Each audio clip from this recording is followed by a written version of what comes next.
bringing you unique perspectives from inside the world of addiction and mental health recovery. This is Recovery Unscripted. Hello, and welcome to another episode of Recovery Unscripted, a podcast powered by Foundation's Recovery Network. I'm David Condos, and today we hear from Dr. Eboni Webb, an internationally renowned trainer in Dialectical Behavior Therapy.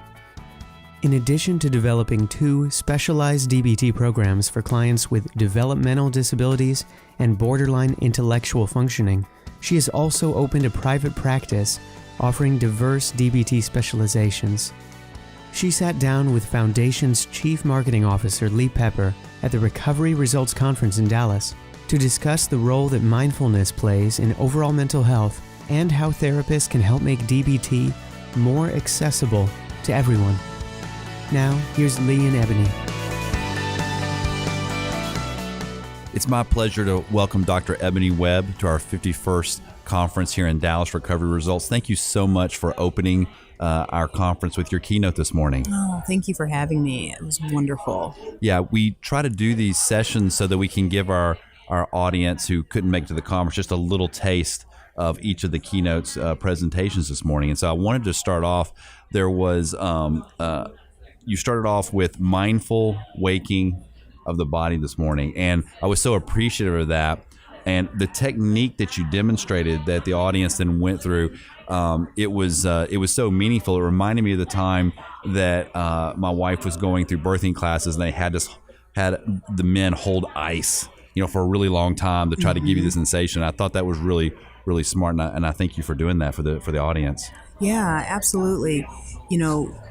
We have our wonderful brain that allows us to be in our body and not to be in our body, and so we kind of autopilot, right? And so just using touch can just bring you back, and you can be aware of, oh man, I have some aches and pains, as well as, wow, it feels really good to be here, Do you find when you're working with your patients that helps to almost prove a point, like you have to almost start that opening sequence with them to kind of give them some proof of concept in a way? Yes, we have to do the conscious awareness, right?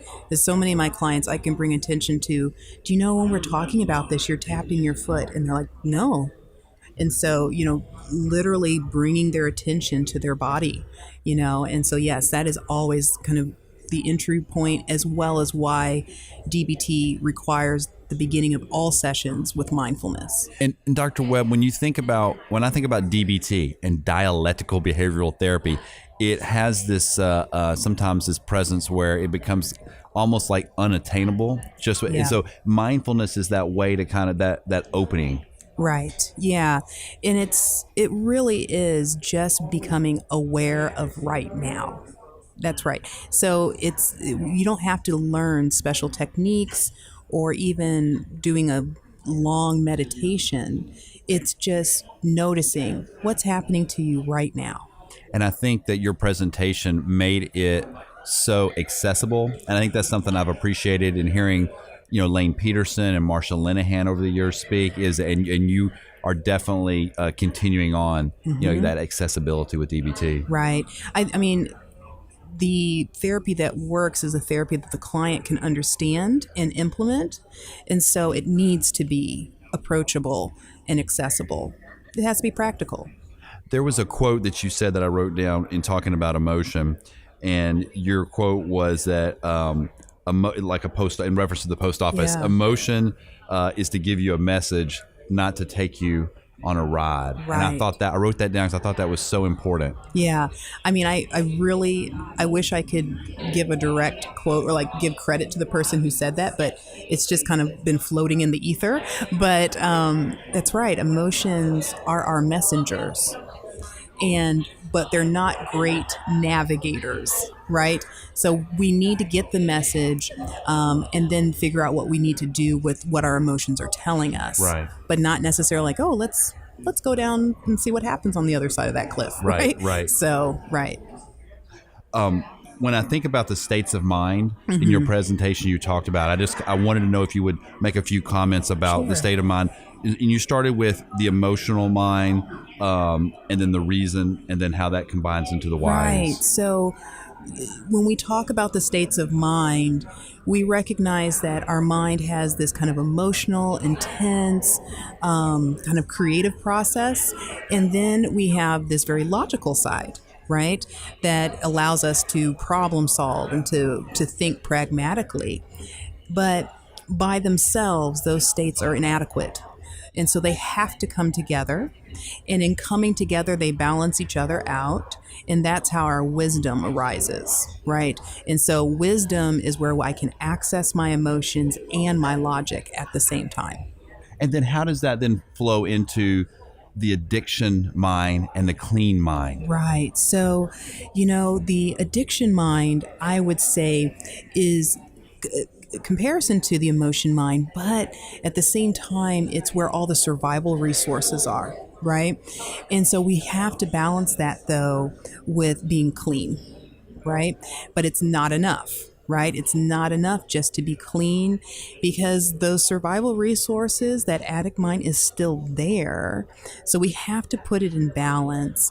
And so that's where clarity is, and that clear mind, so that we know when to use our survival resources, but to use them with clean resources versus, substance use.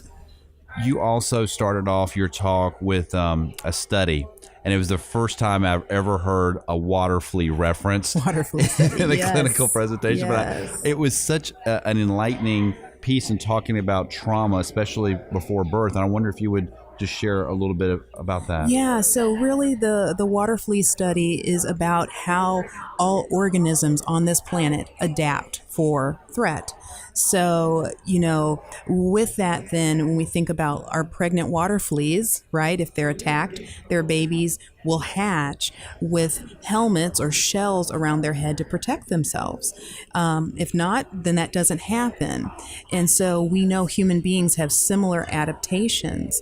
If a mother was nutritionally deprived, her babies will be born with their genes activated for obesity. Right? So it's like whatever we're going to take in, we've got to store it as fat. And if there's been a lot of emotional dysregulation in the mother, then the baby is going to be wired because they've got to attach to mom. So they are already preparing in their brain for a heightened emotional response. So it's an adaptation.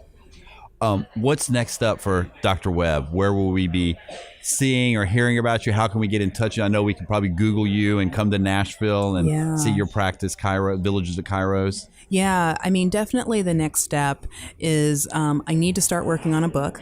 Right.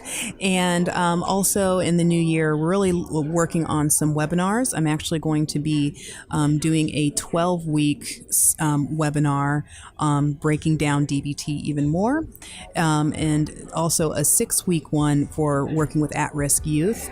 So definitely visiting my website, villageofkairos.com, and connecting with me, because I love to get people on mailing lists so that we can continue to stay in contact. Great. Well, thank you so much for coming to Dallas today, and I'm so glad and honored to meet you, and so glad you're just a great voice for DBT. Well, thank you so much for having me. Thank you. This has been the Recovery Unscripted podcast. Today we've heard from Eboni Webb of the Village of Kairos. To learn more about her work, visit thevillageofkairos.com. And thank you for listening today.